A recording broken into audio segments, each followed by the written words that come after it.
I remember a key moment in my life that literally changed the trajectory of my approach in nutrition.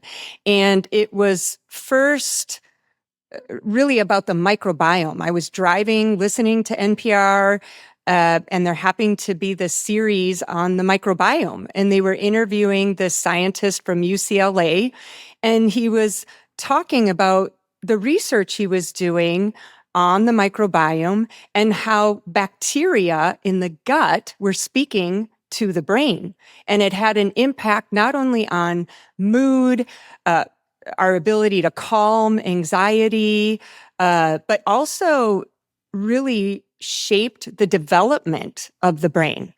I remember I was supposed to go in somewhere to meet someone, and I just couldn't leave the car. I had to listen to this story. And that's really how it all began.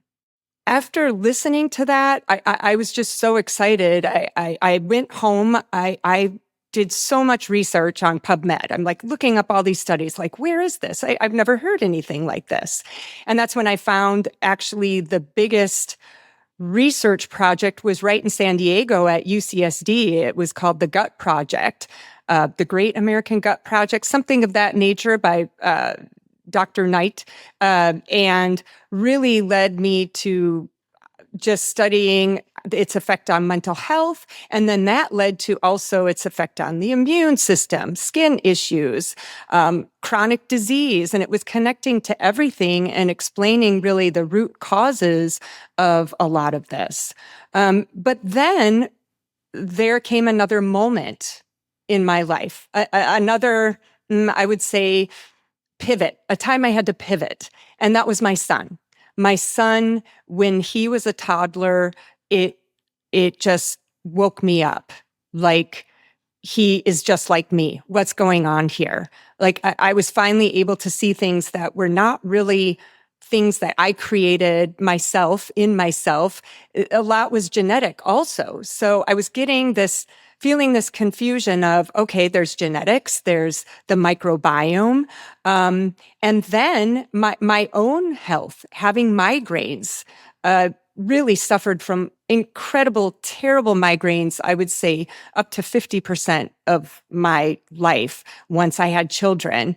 And doing that research, spending thousands of dollars trying to find help in Eastern, Western medicine, and finally found another branch. And this was called orthomolecular medicine.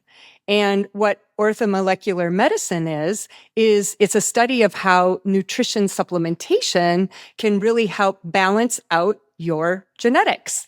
So I was actually becoming overwhelmed at that point because, okay, I'm learning about the microbiome. I'm learning about orthomolecular medicine and, seeing this mini me in my son. And my gosh, I don't want him to struggle the way I did growing up. So I had another great epiphany. I don't know if it's an epiphany, but I found a book and it is called Finally Focused. And this book was miraculous. It brought together orthomolecular medicine and the microbiome. And it's like, this is it. And what this branch was called was functional medicine. And I thought, I found my tribe. Like, this is the way I want to take this. This is where I want to learn from these experts. And this author of this book, his name was Dr. Greenblatt. He had been a psychiatrist for 30 years. He had clinical experience and studies on, combining all of these and into functional medicine and integrative medicine. And it wasn't really against Western medicine. So that was good too. It embraced everything. And that's why it was an integrative practice where let's not shame people that are on medication. Let's help them. Let's help them understand how to get to the root causes so they need less.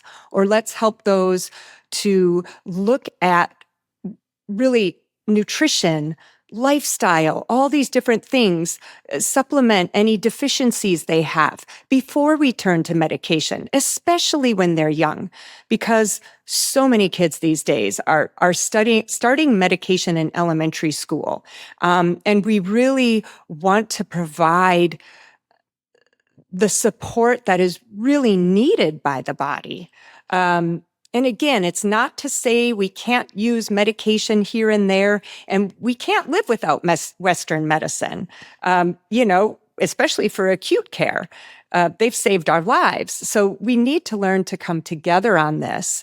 And that's where there is difficulty. Often Western medicine is against functional medicine and, oh, they're quacks or, oh, they're too extreme.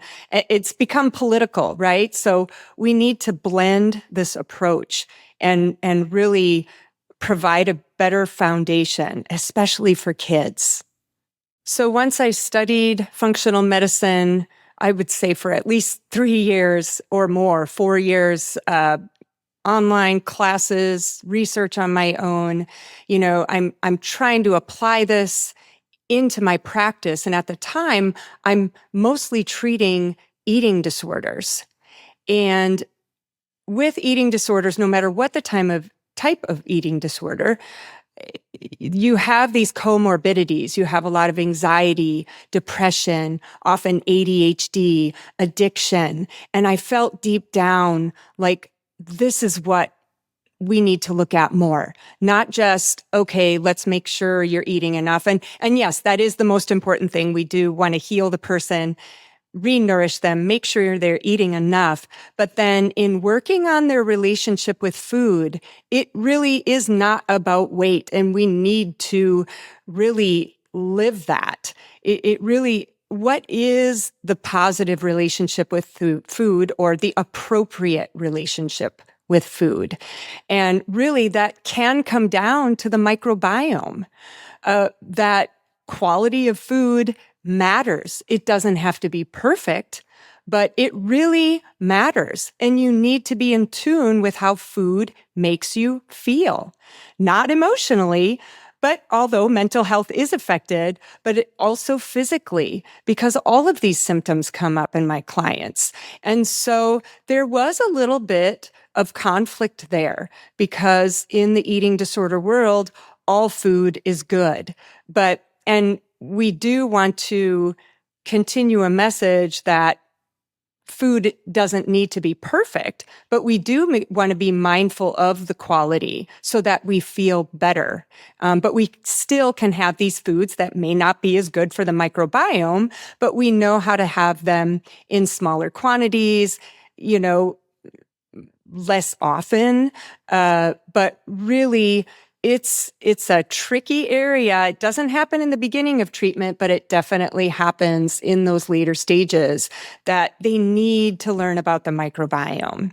And so what that led me to is in my clinical practice, I actually ended up reducing the number of eating disorder clients and was seeing more kids with ADHD, autism, schizophrenia, gut issues, ulcerative colitis. There's a lot of kids with these really serious gut issues. And gastroenterologists, they're not taught about the microbiome in medical school, at least those that are older.